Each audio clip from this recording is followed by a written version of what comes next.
नमस्कार, नमस्ते बिहार में राहुल ओझा आपके साथ और मैं हूं रुचिका राज आपके साथ। सीएम नीतीश कुमार आज प्रगति यात्रा पर दरभंगा आ रहे हैं। सीएम नीतीश दरभंगा को 2000 करोड़ की योजना की सौगात देंगे। सीएम दरभंगा को 180 योजनाओं की सौगात देंगे। सीएम नीतीश सिंहवाड़ा प्रखंड के भराठी में आश्रय स्थल का लोकार्पण करेंगे। फिर सीएम नीतीश मध्य विद्यालय सिमरी में KGBV के भवन का लोकार्पण करेंगे और पोषण वाटिका का निरीक्षण करेंगे। फिर सिमरी हाई स्कूल में योजनाओं का शिलान्यास और उद्घाटन सीएम करेंगे। सीएम यहां मनरेगा से निर्मित खेल मैदान का उद्घाटन करेंगे। सीएम जीविका दीदी, टोला सेवक, विकास मित्रों से मिलेंगे। दोपहर में सीएम नीतीश दरभंगा बस अड्डा को अंतर्राष्ट्रीय और अंतर्राज्यीय बस पड़ाव स्थल के रूप में विकसित करने के प्रस्ताव का निरीक्षण भी करेंगे।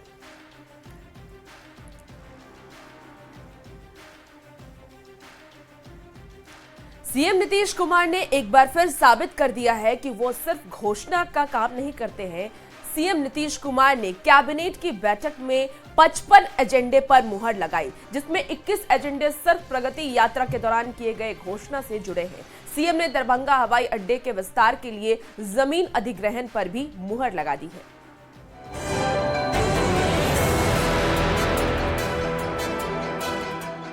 बिहार के मुख्यमंत्री नीतीश कुमार जो घोषणा करते हैं उसे पूरा भी करते हैं। उनकी घोषणाएं जमीन पर उतरती हैं। सीएम नीतीश ने कैबिनेट की बैठक में 55 एजेंडे पर मुहर लगाई, जिसमें 21 एजेंडे सीएम नीतीश कुमार की प्रगति यात्रा के दौरान की गई घोषणा से जुड़ी हुई है। यानी सीएम ने प्रगति यात्रा के दौरान जनता से जो वादे किए उसे कैबिनेट की बैठक में मुहर लगाकर पूरा किया। कैबिनेट की बैठक में सीएम ने बिहार को एक बार फिर से बड़ा तोहफा दिया है। नीतीश कैबिनेट का फैसला। नीतीश कैबिनेट की बैठक में 55 एजेंडे पर मुहर। सीएम की प्रगति यात्रा के 21 एजेंडों पर मुहर। प्रगति यात्रा में किए वादे पर कैबिनेट की मुहर। 55 एजेंडे पे आज निर्णय हुआ है और इस 55 एजेंडों में से 21 जो निर्णय हैं 21 वो प्रगति यात्रा में जो यात्रा हो रही है राज्य भर में, उसमें 21 मामलों की स्वीकृति दी गई है। इसमें 2,960 करोड़ 48,18,435 रुपए इसमें स्वीकृत हुए हैं। सीएम नीतीश लगातार बिहार के लिए बड़े बड़े फैसले ले रहे हैं। प्रगति यात्रा के दौरान सीएम ने जो भी ऐलान किया उसे सरजमी पर उतारने के लिए कैबिनेट में प्रस्ताव लाकर मुहर लगाई। सीएम नीतीश का वादा है हवा हवाई नहीं होता। इसे नीतीश कुमार ने एक बार फिर साबित कर दिया है। न्यूज़ 18 के लिए पटना से संजय कुमार की रिपोर्ट। पूर्वांचल के लोगों के खिलाफ अरविंद केजरीवाल के आपत्तिजनक बयान के बाद दिल्ली में बीजेपी गुस्से में है और बड़ी संख्या में पार्टी के नेता कार्यकर्ता जोरदार प्रदर्शन किया। केजरीवाल के बयान से एनडीए के नेताओं के साथ साथ बिहार के लोग भी गुस्से में हैं। गुस्सा, प्रदर्शन, नारेबाजी और पानी की बौछार, ये तस्वीरें दिल्ली की हैं। दिल्ली के पूर्व मुख्यमंत्री अरविंद केजरीवाल के घर के बाहर बीजेपी पूर्वांचल मोर्चा के कार्यकर्ताओं ने जोरदार प्रदर्शन किया, जिनको रोकने के लिए पुलिस को ठंड के दिनों में पानी की बौछार करनी पड़ी। ये गुस्सा अरविंद केजरीवाल के उस बयान को लेकर जो उन्होंने बिहार यूपी के लोगों को लेकर दिया।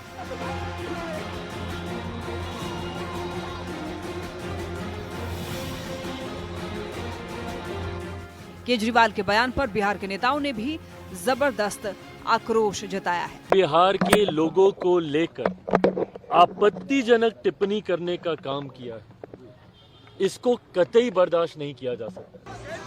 केजरीवाल के बयान पर पलटवार करते हुए केंद्रीय मंत्री गिरिराज सिंह ने उन्हें फर्जी बता डाला। जो खुद धोखेबाज है, जिस थाली में खाते हैं केजरीवाल उसी में छेद करते हैं, नमक हराम है। तो केंद्रीय मंत्री ललन सिंह ने कहा कि दिल्ली देश की राजधानी है, किसी की जागीर नहीं। उनके चेहरे से नकाब उतर गया है और वो हताशा में इस तरह का बयान दे रहे हैं।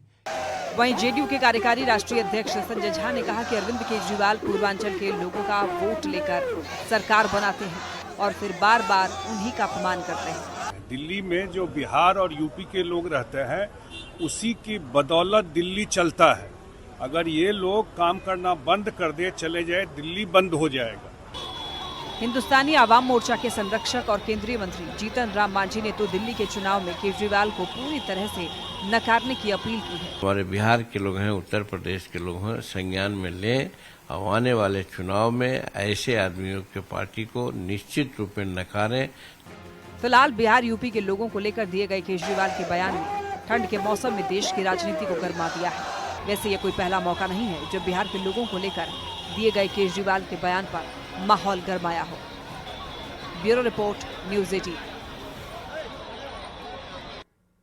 बिहार और यूपी के लोगों को लेकर के अरविंद केजरीवाल के बयान पर सियासत लगातार जारी है। मंत्री नितिन नवीन ने यह कहा कि जनता इस चुनाव में केजरीवाल को करारा जवाब देगी, तो केंद्रीय राज्य मंत्री राजभूषण निषाद ने कहा कि बिहारियों का अपमान करना केजरीवाल की पुरानी आदत है, जनता इसका जवाब देगी। केजरीवाल ने हमेशा जिन पूर्वांचलीय बिहारी और यूपी के वोट पर सत्ता पाई, आज उनको गाली देने का, अपमानित करने का काम कर। इसके पहले शीला दीक्षित ने प्रयास किया था, तो शीला दीक्षित का हर्ष दिल्ली की जनता ने क्या किया सबने देखा है।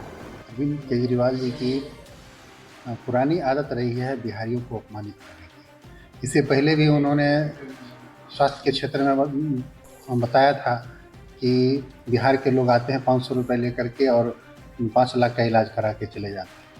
तो कोई मौका नहीं चूकते हैं बिहारियों को अपमानित करने का। जनता समय आने पर, अभी उचित समय है, आने वाले दिनों में उनको जवाब देगी। तेजस्वी यादव ने केजरीवाल के फर्जी वोटर वाले बयान का बचाव किया है। उन्होंने कहा कि ये चुनाव के दौरान मतदाता सूची में नाम हटाने या जोड़ने का मामला है। महाराष्ट्र में भी लाखों वोट बाद में इकट्ठा किए गए थे, ये जोड़ने या घटाने का मामला है। उन्होंने साथ ही कहा कि इसे एक मुद्दा बनाने की कोशिश की जा रही है। वोटर लिस्ट में जो वोट जुड़वाना हटवाने वाला जो है, ये तो बात उसका है। महाराष्ट्र में भी आप देखेंगे कि बाद में जो है लाखों वोट जुटे, तो ये मामला तो एडिशन और आपका जोड़ने और हटाने का ही है। तो इसमें हमको नहीं लगता कि ज्यादा लोग जो है मुद्दा बनाने की कोशिश कर रहे हैं। लालू प्रसाद के करीबी और पूर्व मंत्री आलोक मेहता पर ईडी ने शिकंजा कस दिया है। वैशाली शहरी कोऑपरेशन बैंक से जुड़े 85 करोड़ रुपए के बैंक लोन घोटाले मामले में ईडी की टीम ने आलोक मेहता के 19 लोकेशन पर सर्च ऑपरेशन को अंजाम दिया है।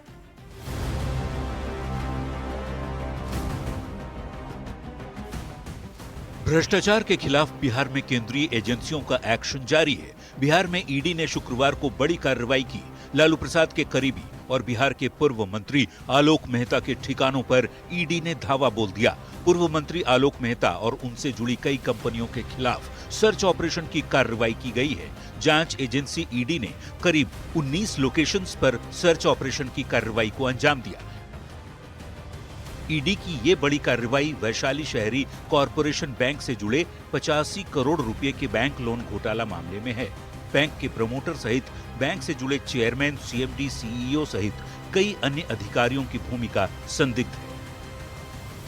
बिहार सरकार के पूर्व मंत्री और राजद नेता आलोक मेहता के पर ईडी ने शिकंजा कस दिया है और उनके ये जो वैशाली शहरी कोऑपरेटिव बैंक लिमिटेड है, जो उसके पर ऋण वसूली की कार्रवाई जो है वो शुरू कर दी गई है। उनके इस बैंक में करीब 83 करोड़ का घोटाला हुआ है, ऋण घोटाला हुआ है, जिसको लेकर ठिकानों पर ईडी की कार्रवाई आज सुबह से चल रही है। न्यूज़ 18 की टीम महुआ में बैंक की शाखा पहुंची तो फर्जी दस्तावेज के आधार पर ऋण घोटाले के अलावा एक अलग मामला भी सामने आया।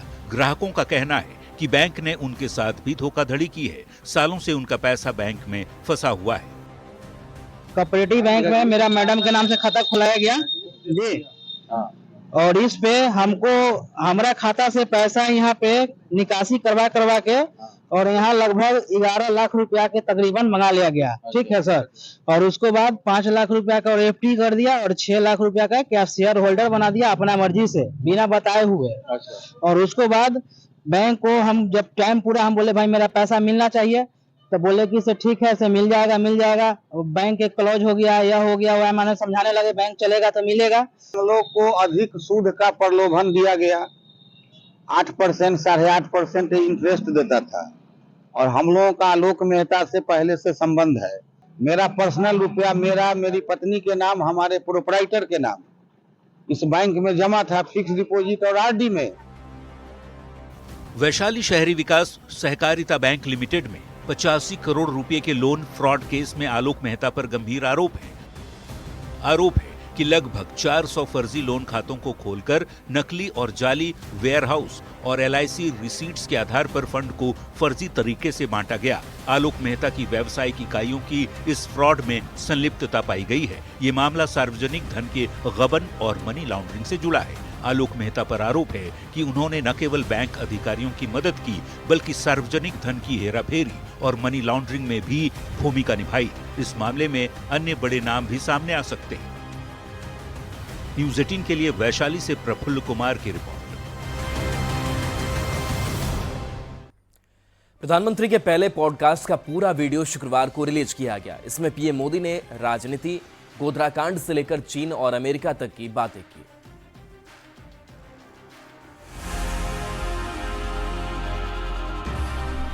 गलतियां होती होगी, मुझसे भी होती होगी, मैं भी मनुष्य हूं, मैं कोई देवता थोड़ा।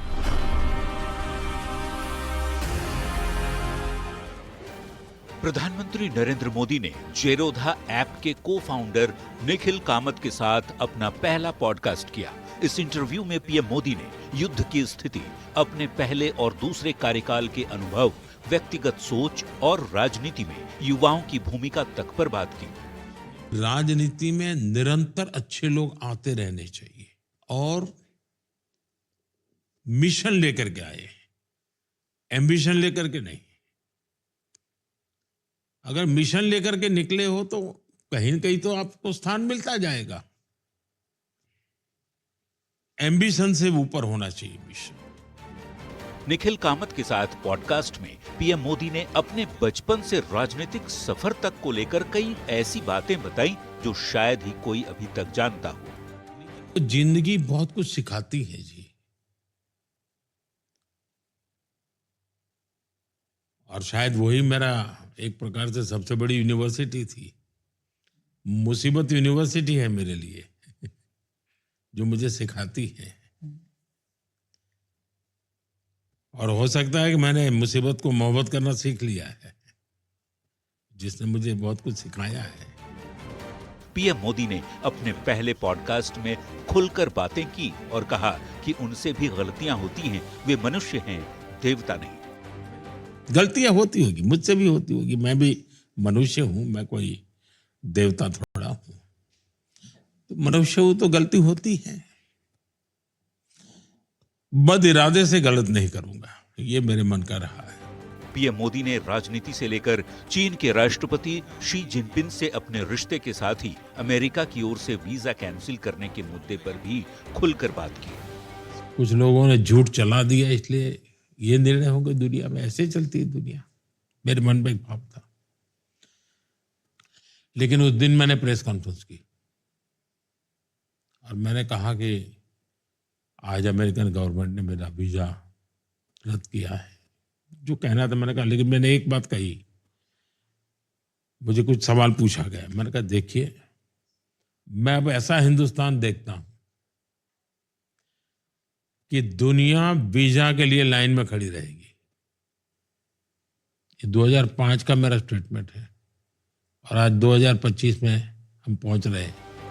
सोशल मीडिया के बढ़ते प्रभाव के साथ ही पॉडकास्ट का चलन भी चल पड़ा है। फिलहाल देश में पीएम मोदी के पहले पॉडकास्ट की चर्चा सबसे ज्यादा है।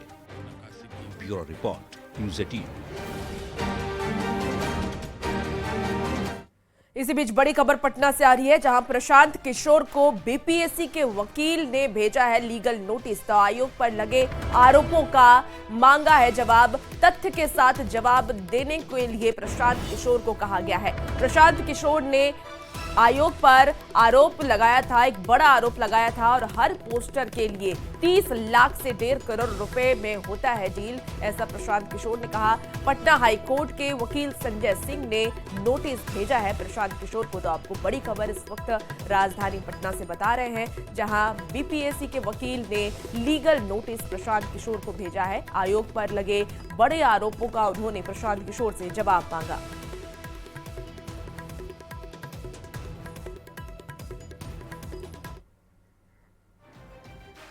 बीपीएससी के मुद्दे पर जनसुराज पार्टी ने अभ्यर्थियों की मदद के लिए पटना हाईकोर्ट का दरवाजा खटखटाया है। जनसुराज पार्टी ने हाईकोर्ट से सुनवाई का अनुरोध किया है। इसकी जानकारी पटना हाईकोर्ट के सीनियर वकील पार्टी के प्रदेश उपाध्यक्ष वाईवी गिरी ने दी है। मामले की सुनवाई हाईकोर्ट 15 जनवरी को करेगा। सुनवाई के दौरान बीपीएससी के अलावा सरकार को भी अपना पक्ष पेश करना होगा।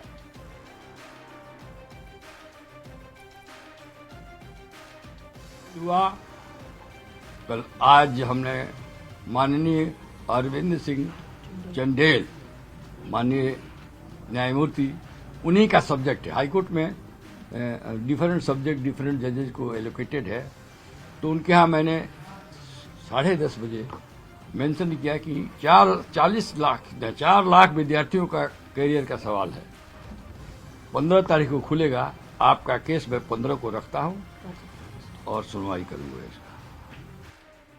बिहार में बीपीएससी परीक्षा में धांधली और युवा बेरोजगारी और भ्रष्टाचार को लेकर के 8 और 9 मार्च को बेगूसराय में युवाओं का महासम्मेलन होगा। इसको लेकर छात्र चंदा जमा कर रहे हैं। मुजफ्फरपुर के मोती झील फ्लाईओवर पर बीते कई दिनों से All India Democratic Youth Organisation लोगों से चंदा इकट्ठा करने की अपील कर रहा है ताकि युवाओं के सम्मेलन को सफल बनाया जा सके। इस पूरी खबर पर ज्यादा जानकारी दे रहे हैं न्यूज 18 के संवाददाता प्रियांक सौरभ। बिहार में बीपीएससी 17वीं बीपीएससी परीक्षा को लेकर जो आंदोलन शुरू हुआ है, अब वह अलग रूप लेने लगा है और इसको लेकर अब छात्र तमाम जो संगठन है, युवाओं का जो संगठन है, वह एकजुट होने लगा है। और इसको लेकर मुजफ्फरपुर में आप देखेंगे कि एक युवा सम्मेलन होने जा रहा है और उसको लेकर चंदा एकत्र किया जा रहा है। हमारे साथ आप तस्वीर देख सकते हैं मुजफ्फरपुर के इस फ्लाईओवर पर ये तमाम जो लोग हैं AIDYO के जो संगठन है उसके द्वारा युवा सम्मेलन किया जाना है, जिसमें बीपीएससी मुद्दा जो है महत्वपूर्ण होगा। देख रहे हैं कि बीपीएससी के छात्र जो है कि बार बार तैयारी करते हैं और उनका क्वेश्चन पेपर जो है वो बाजार में बिक रहा है। इससे क्या हो रहा है कि विद्यार्थी के अंदर जो तैयारी कर रहे हैं उनका जन्मवादी जो अधिकार है, तो जन्मवादी अधिकार के तहत अगर सरकार की मांग करते हैं तो उनको लाठी से मार कर भगाई जाती है।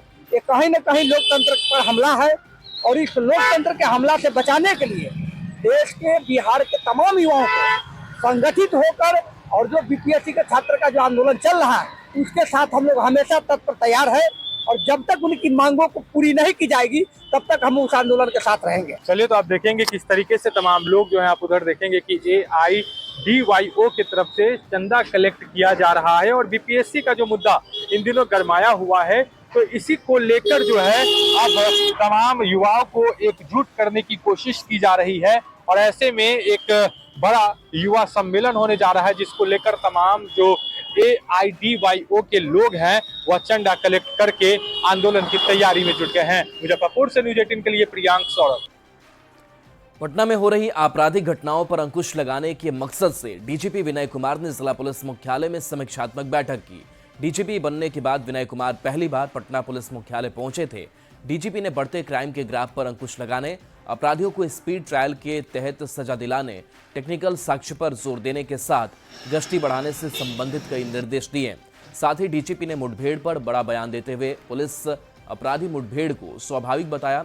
डीजीपी ने कहा कि जब पुलिस की मोबिलिटी बढ़ेगी तब अपराधियों से मुठभेड़ होना स्वाभाविक है। देखिए, जब पुलिस की मोबिलिटी बढ़ेगी तो संभावना बढ़ेगी कि अपराधियों के साथ आपकी मुलाकात होने की संभावना बढ़ेगी, तो ऑब्वियसली अपराधी पुलिस पर फायर करेंगे तो मुठभेड़ संभावित है।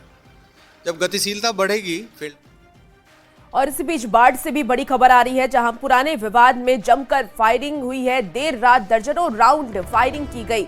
फायरिंग का वीडियो अब वायरल हो रहा है। बख्तियारपुर थाने के पास की ये पूरी घटना बताई जा रही है। मौके से करीब 15 खोखा बरामद हुआ। पुलिस हिरासत में 3 लोग फिलहाल हैं। तो इस वक्त की आपको बड़ी खबर बता रहे हैं बाढ़ से, जहां पुराने विवाद में जमकर फायरिंग हुई। तस्वीरें भी आप इस वक्त टीवी स्क्रीन पर देख पा रहे होंगे।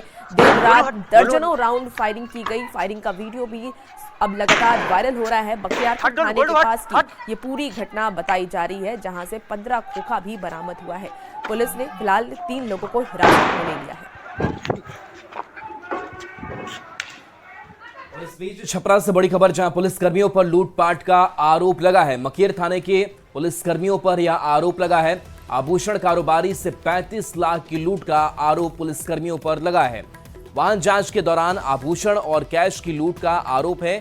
मकेर थानाध्यक्ष को एसपी ने हिरासत में भी लिया है। मौके से ड्राइवर फरार हो गया। एसपी ने लूटे गए कैश को बरामद किया है। डीआईजी ने कड़े कार्रवाई के निर्देश दिए हैं। बता दें कि भिल्दी थाना में आरोपी पुलिसकर्मियों से पूछताछ जारी है।